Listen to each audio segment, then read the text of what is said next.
नमस्कार, जय हिंद दोस्तों। एक बार फिर से स्वागत है आपका बाल मनोविज्ञान की महत्वपूर्ण वीडियो में, जो आपके सी टेट, यूपी टेट के अलावा सभी राज्यों की टेट परीक्षाओं के लिए बहुत महत्वपूर्ण होने वाला है। इस वीडियो में हमने प्रीवियस ईयर के बहुत महत्वपूर्ण क्वेश्चन रखे हैं जो आपकी सभी परीक्षाओं में बारी बारी से पूछे जाते रहे हैं। चलेंगे दोस्तों अपने पहले क्वेश्चन की ओर। हमारा पहला क्वेश्चन है, प्रयोजनवाद ने किसे जन्म दिया। हम बात करते हैं प्रयोजनवाद के बारे में, तो आपको चार ऑप्शन मिल जाते हैं। पहला है प्रोजेक्ट विधि व्यावसायिक शिक्षा, तीसरा है शिक्षा की खेल विधि और चौथा है बेसिक शिक्षा। बात करते हैं प्रयोजनवाद के बारे में, तो राइट आंसर हमारा हो जाएगा, इसने क्या भैया, प्रोजेक्ट विधि को जन्म दिया।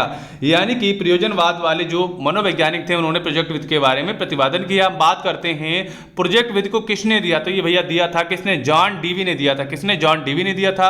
अगर बात करते हैं इसका प्रतिपादन किसने किया, तो जॉन डीवी के एक शिष्य थे, उनका नाम क्या था, किलपैट्रिक था। किलपैट्रिक ने इसका प्रतिपादन किया। आप जान लेते हैं प्रोजेक्ट विधि होती क्या है। प्रोजेक्ट विधि में यह होता है कि जैसे कि आप शिक्षक हैं, तो शिक्षक का मतलब होता है कि बालकों को मार्गदर्शन कराना और उसको प्रत्यक्ष अनुभव देना। जैसे कि आप ताजमहल के बारे में ना उसे वीडियो दिखाएंगे, ना ही आप उसको बता सकते हैं, बस उसको क्या करना है, प्रोजेक्ट विधि का मतलब हो गया आप डायरेक्ट उसे टूर पे ले जाएंगे, ताजमहल उसको दिखाएंगे।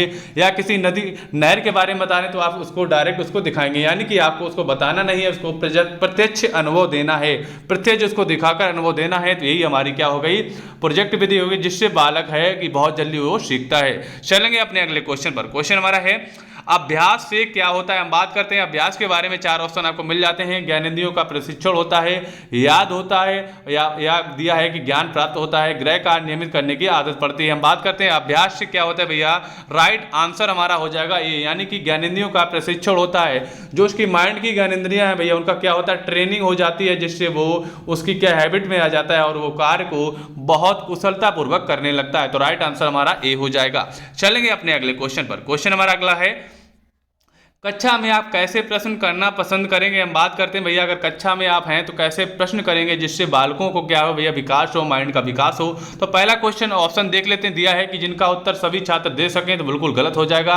दूसरा दिया है कि जिनका उत्तर देने के लिए छात्र को कुछ सोचना पड़े, ये हमारा सही हो जाएगा। तीसरा दिया है जिनका उत्तर शायद ही कोई छात्र दे सके, तो ये भी बिल्कुल गलत हो जाएगा। और चौथा दिया है जिनका उत्तर कोई भी छात्र ना दे सके। तो हम बात करते हैं राइट आंसर की, तो हमारा बी वाला जो राइट आंसर है, इसका मतलब हो जाएगा जिनका उत्तर देने के लिए छात्रों को कुछ सोचना पड़े, यानी कि उनकी जो माइंड की प्रोसेसिंग है भैया, जो माइंड की प्रोसेसिंग है उसका विकास होगा, यानी कि माइंड वो लगाएंगे तो बच्चे कुछ ना कुछ अवश्य सीखेंगे। तो राइट आंसर हमारा क्या हो जाएगा, बी हमारा राइट आंसर हो जाएगा। चलेंगे अपने अगले क्वेश्चन पर। अगला क्वेश्चन हमारा है, शिक्षा की खेल विधि का अर्थ क्या हो गया। मतलब बात करते हैं भैया, जो शिक्षा की खेल विधि है, जैसे कि किंडरगार्टन विधि है, जो ये भी खेल पर आधारित विधि है, तो इसका मतलब क्या है, तो इसका पूछा गया भैया खेल क्रियाओं द्वारा शिक्षा, यानी कि बालक ऐसे नहीं सीखता, अगर उसको हम खेल खेल में सिखाएंगे तो उसका मन भी लगता है और बालक खेल खेल में सीख भी जाता है। तो हमारा राइट आंसर क्या हो जाएगा, राइट आंसर हमारा ए हमारा जो है राइट आंसर हो जाएगा। चलेंगे साथियों अपने अगले क्वेश्चन पर। अगला क्वेश्चन है,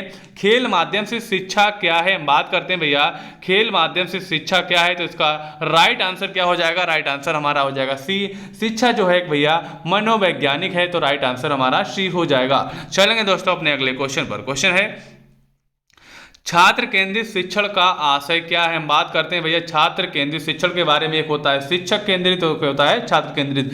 छात्र केंद्रित का साफ मतलब यह है कि छात्र के द्वारा पढ़ाया जाए, छात्र की मर्जी से पढ़ाया जाए और छात्र क्या चाहता है, उसकी आवश्यकताएं क्या हैं, उसको शिक्षक को पूरी करनी चाहिए, इसका मतलब यही होता है। तो चलिए ढूंढ लेते हैं। ऑप्शन पहला दिया है प्रत्येक छात्र की आवश्यकता का ध्यान रखना चाहिए, इससे भी मिलता जुलता है, तो सही आंसर हो सकता है। दूसरा है शिक्षण में छात्रों का पूर्ण सहयोग लेना, ये बिल्कुल गलत है। और तीसरा है सभी छात्रों को निःशुल्क शिक्षा देना, ये भी गलत है। और चौथा दिया है छात्रों की मनमानी करने की छूट देना, ये भी हमारा गलत हो जाएगा। सबसे सही आंसर हो जाएगा हमारा सटीक जो है ए वाला, यानी प्रत्येक छात्र की आवश्यकताओं का जो है ध्यान रखना, ये हमारा सही आंसर हो जाएगा, ए हमारा राइट आंसर हो जाएगा। चलेंगे अगले क्वेश्चन पर। अगला क्वेश्चन है, भाषा सीखने का प्रभावी उपाय क्या हो जाएगा।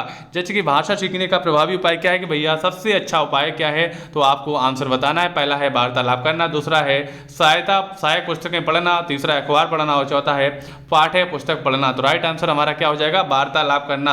अगर बालकों को भी भाषा सिखानी है तो क्या करेंगे भैया, आप शिक्षक जो है छात्र से बात करेगा, इसके अलावा कुछ ना कुछ मतलब उसको कहानियां पढ़ने को दे देंगे और बालकों के कहेंगे डिस्कस करो आपस में, या उसे चित्र बना के दे देंगे और ग्रुप बना देंगे, कहेंगे भैया आपस में डिस्कस करके इसमें कहानी बनाओ, है ना। बालकों को जो देखा होगा पुस्तक में बहुत सारे चित्र बने होते हैं जिससे बालक क्या होता है भैया उनका ध्यान केंद्रित रहे और आसानी से पढ़ें। चलेंगे अपने अगले क्वेश्चन पर, हमारा इसका हो जाएगा वार्तालाप करना, यानी कि ए हमारा राइट आंसर हो जाएगा। अगला क्वेश्चन है, निःशुल्क और अनिवार्य प्राइमरी शिक्षा लागू होने के फलस्वरूप आपको सही आंसर देना है। पहला है कि बालकों में साक्षरता बढ़ी है, बिल्कुल सही है। ग्रामीण क्षेत्रों में साक्षरता बढ़ी, सही है। देश में साक्षरता बढ़ी, ये भी सही है। तो राइट आंसर हमारा क्या हो जाएगा, ये सभी हमारा सही हो जाएगा, क्योंकि इसमें क्या है भैया, इसमें ऑप्शन हमारा था, पूछा गया था कि निःशुल्क और अनिवार्य प्राइमरी शिक्षा लागू होने से क्या है भैया, साक्षरता बढ़ी है, बिल्कुल सही आंसर है। चलेंगे अपने अगले क्वेश्चन पर। अगला क्वेश्चन है, किस किस्म के प्रश्न को आप सबसे अधिक प्रबोधक मानते हैं। हम बात करते हैं भैया कैसे प्रश्न हो जिसको आप प्रबोधक मानते हैं। तो राइट आंसर हमारा क्या हो जाएगा, पहला दिया है जो समस्या प्रधान और हल ढूंढने को प्रेरित करें, बिल्कुल सही हो जाएगा। दूसरा है जो अगली परीक्षा में आने वाला, बिल्कुल गलत। जो बच्चों को ध्यान आकृष्ट करे, ये भी गलत हो जाएगा। जो सीधा सटीक हो, ये भी गलत हो जाएगा।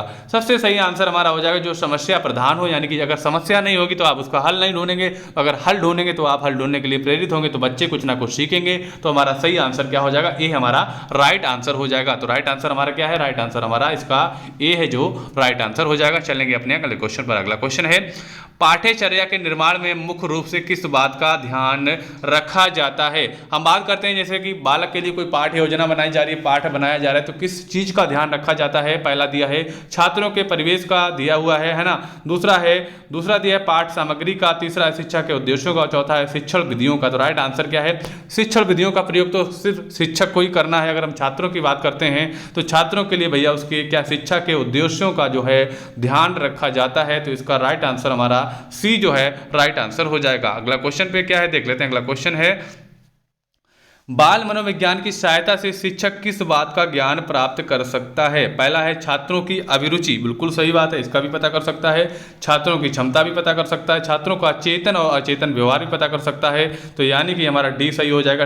तीनों जो पॉइंट हैं ऊपर वाले सही दिए हुए हैं, तो हमारा राइट आंसर डी हो जाएगा। अगला क्वेश्चन है, निम्नलिखित में से कौन सा बुद्धि का लक्षण नहीं है। हम बात करते हैं भैया बुद्धि का लक्षण नहीं है, ये मनुष्य को सीखने में सहायता करती है बुद्धि, बिल्कुल सही बात है। दूसरा है ज्ञान और बुद्धि अलग अलग है, ये भी बिल्कुल सही बात है, ज्ञान और बुद्धि अलग अलग होती है। तो हमारे दोनों ये सही हो जाएंगे। तीसरा है ये अर्जित की जा सकती है, और चौथा है जन्मजात होती है। तो हमारा तीन जो है ए बी डी सही हो जाएंगे और सी हमारा गलत हो जाएगा, यानी कि अर्जित की जा सकती है, अर्जित नहीं की जा सकती। बुद्धि कोई प्रॉपर्टी नहीं जो तुम खरीद लो, यानी कि बुद्धि जो है धीरे धीरे ही मनुष्य के अभ्यास से ही मतलब उसके अंतर्गत आती है, समाज से आती है। तो हमारा राइट आंसर क्या हो जाएगा, सी हो जाएगा, यानी कि इसमें गलत पूछा गया लक्षण नहीं है, तो हमारा सी जो है राइट आंसर हो जाएगा। अगला क्वेश्चन है, बच्चों में आप संयोजन और कुंठा तथा उत्पन्न होता है जब क्या होता है, कैसे होता है। तो बात कर लेते हैं भैया। पहला ऑप्शन दिया उनकी मनोवैज्ञानिक या भौतिक आवश्यकताओं की उपेक्षा की जाती है, ये सही हो जाएगा। वे परीक्षा में पास नहीं हो पाते हैं, गलत। उन्हें पाठशाला नहीं भेजा जाता, ये भी गलत। उनके माँ बाप उन्हें अत्यधिक प्यार दुलार करते हैं, तो ये गलत हो जाएगा। हमारा राइट आंसर हो जाएगा उनकी अगर कुंठा की बात करते हैं तो भैया उनकी मनोवैज्ञानिक या भौतिक आवश्यकताओं की उपेक्षा की जाती है, तभी उनके साथ ऐसा होता है। तो राइट आंसर ए हो जाएगा। चलेंगे अपने अगले क्वेश्चन पर। अगला क्वेश्चन है, शिक्षा के स्तर को ऊंचा उठाने के लिए निम्नलिखित में से क्या आवश्यक है। हम बात करते हैं भैया शिक्षा के स्तर को ऊंचा उठाने के लिए इसमें से क्या आवश्यक है। तो हम बात करते हैं इसका सही आंसर क्या हो जाएगा। सही आंसर की बात करते हैं, पहला दिया है छात्रों का सतत मूल्यांकन, ये सही हो जाएगा। पाठ्यक्रम में संशोधन, ये भी गलत है। अध्यापक को उच्च वेतन देना, ये भी गलत है। पाठ्य पुस्तक का सतत मूल्यांकन गलत है। तो छात्रों का जो सतत मूल्यांकन है, यानी कि छात्र को पढ़ाया जाए फिर उसका मूल्यांकन किया जाए कि छात्र ने क्या सीखा क्या नहीं सीखा और क्या कमियां आ रही हैं उसको कैसे सिखाया जा सकता है, जिससे छात्र आगे के लिए बढ़ेगा और उसका विकास होगा। तो हमारा राइट आंसर ए हो जाएगा। चलेंगे साथियों अपने अगले क्वेश्चन पर। अगला क्वेश्चन है, एक सफल अध्यापक के लिए आवश्यक क्या है। बात करते हैं जो एक सफल अध्यापक है उसके लिए क्या आवश्यक है। पहला है छात्रों की सभी बातें मानता हो, तो ये गलत हो ही जाएगा। वह देखने में सुंदर हो, गलत है। मीठी भाषा बोलता हो, गलत है। छात्रों को भली प्रकार विषय ज्ञान देता हो, तो विषय ज्ञान संबंधित है। तो हमारा राइट आंसर क्या हो जाएगा, डी जो है हमारा राइट आंसर हो जाएगा। अगर फ्रेंड्स आपको हमारा वीडियो जो है अच्छा लगा तो वीडियो को लाइक करें और इस वीडियो को ज़्यादा से ज़्यादा शेयर करें और कमेंट्स करके जरूर बताएं आपको वीडियो कैसा लगा।